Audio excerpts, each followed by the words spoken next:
Siapa yang membangun masjid meskipun sebesar sangkar burung atau lebih kecil lagi, bahasa yang berboleh, maka Allah akan bangunkan untuknya istana yang megah kelak nanti di surga.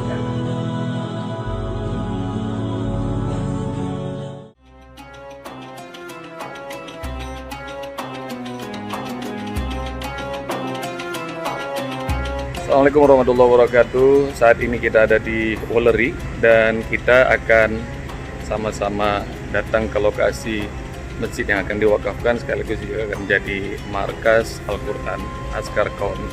Sekarang waktunya pukul 8:31 dan kita lihat bagaimana acara hari ini, guys. Check it out.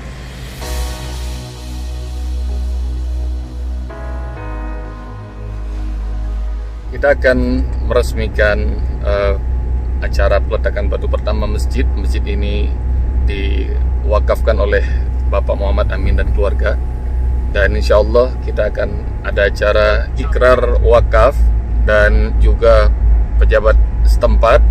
Dan ini buat kalian, guys. Jadi penting bagi kita untuk punya cita-cita bangun masjid. Karena sebab sabda Rasulullah SAW, man bana masjidan lillah banallahu lahu baitan fil jannah. Hadis riwayat Bukhari dan Muslim. Siapa yang membangun masjid karena Allah, maka Allah Subhanahu wa taala akan bangunkan istana yang megah di surga. Kalau belum punya kemampuan, maka niat.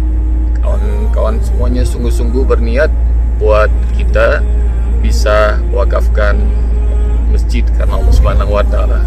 Meski sekecil apapun masjid itu, atau kalau di kita mungkin namanya musola atau namanya surau, meski cuma sebesar, kata Rasulullah SAW, sebesar sangkar burung, Allah akan buatkan istana kita di surga.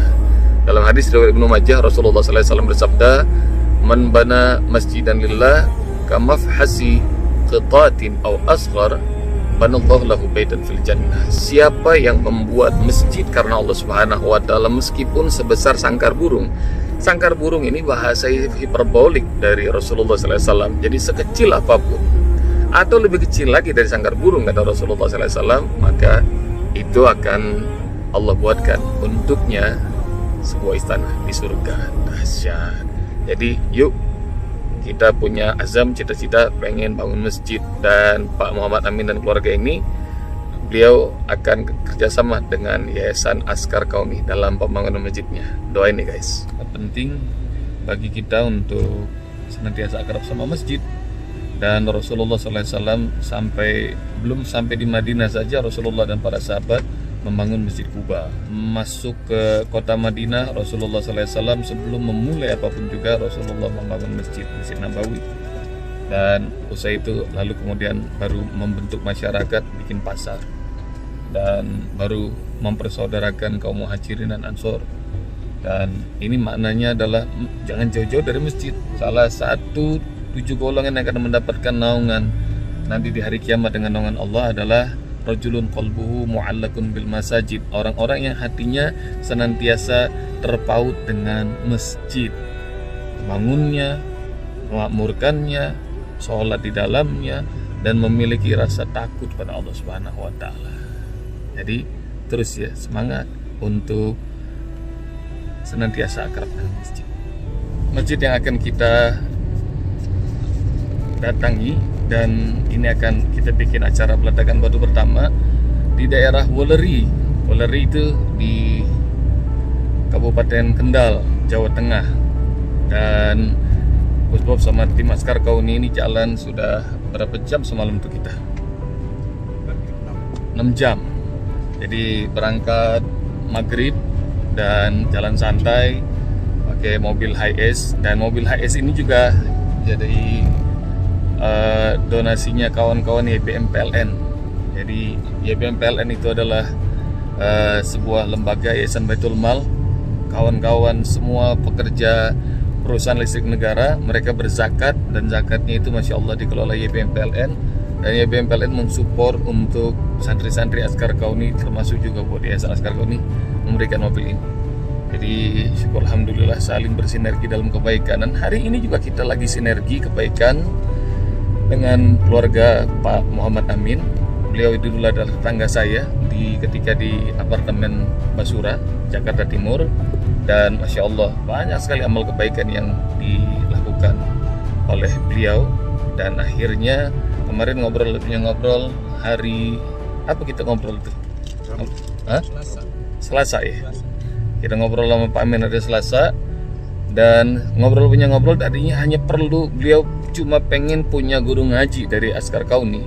Kita siap kirimkan, tapi Masya Allah lembutkan hatinya hingga akhirnya beliau dan keluarga sepakat hari ini akan wakafkan masjid yang beliau bangun itu atas nama Yayasan Askar Kauni. Supaya apa? Kita sama-sama gabung dalam kebaikan. Jadi kita gabung dalam kebaikan, pemilik harta juga yang punya ilmu, punya pengalaman bergabung, dan ini yang disebut berjamaah. Sholat sendiri sama sholat berjamaah bedanya 27 derajat. Demikian juga amal soleh juga kita harus bergabung bareng-bareng supaya lebih kuat, lebih mudah, lebih cepat, dan akan ada keberkahan yang banyak dari Allah Subhanahu wa Ta'ala.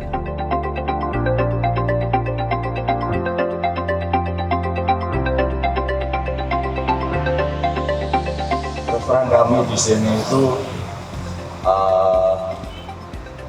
kekurangan sumber daya manusia, terutama di bidang keagamaan. Artinya kami pengen bahwa kalau nanti masjid ini jadi, ditugaskan imam yang bisa membawa kami belajar ilmu dengan baik. Siapa yang membangun masjid meskipun sebesar sangkar gunung atau lebih kecil lagi, bahasa yang berboleh, maka Allah akan bangunkan untuknya istana yang megah kelak nanti. Maknanya ibu bapak sekalian rahmati Allah Subhanahu wa Ta'ala, kalau ada melihat masjid dibangun, tanahnya kita nggak ikutan, kita semua bisa ikutan semen. Semennya nggak bisa ikutan, kita bisa sumbang batu. Batunya nggak bisa ikutan, lampunya kita sumbang. Dan ikhwatal iman rahmati Allah, selagi kita sumbang, kita wakafkan karena Allah, selama itu orang-orang beribadah di masjid, ikhwatal iman rahmati Allah, maka pahalanya terus mengalir, dan kelak mudah-mudahan kita semuanya Allah siapkan istana yang megah di surga.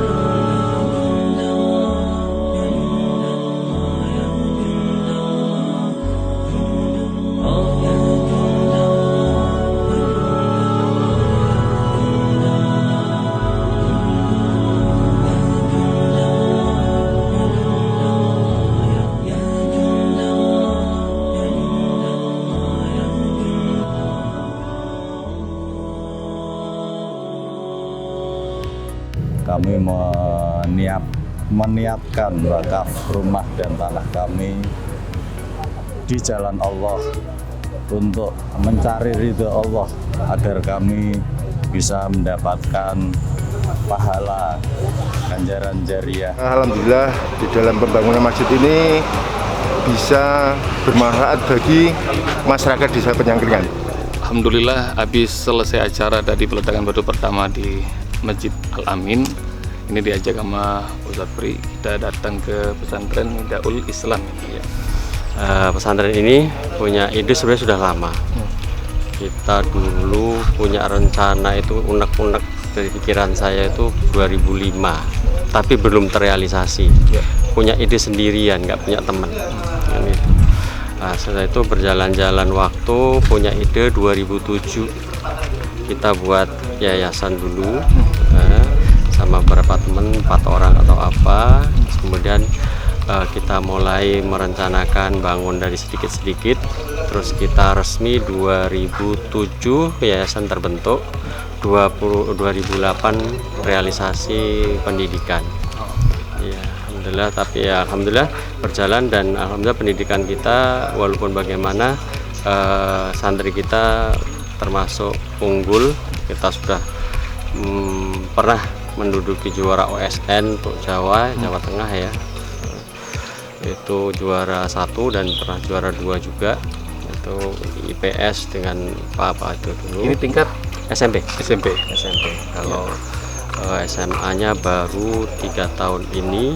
Tahun ini SMA-nya kita buka Edat Lughawi untuk mengimbangi. Terus yang yang 2 kelas itu kita teruskan nanti untuk SDM kita ke depannya. Jadi jumlah santrinya yang memang kita terbatas di sini. Nanti insya Allah kita pengennya sih berkembang seperti di Jakarta. Insya Allah kedepannya insya Allah kita mulai berpikir ke sana. Mudah-mudahan 2 tahun yang akan datang bisa ke pabrik insya Allah.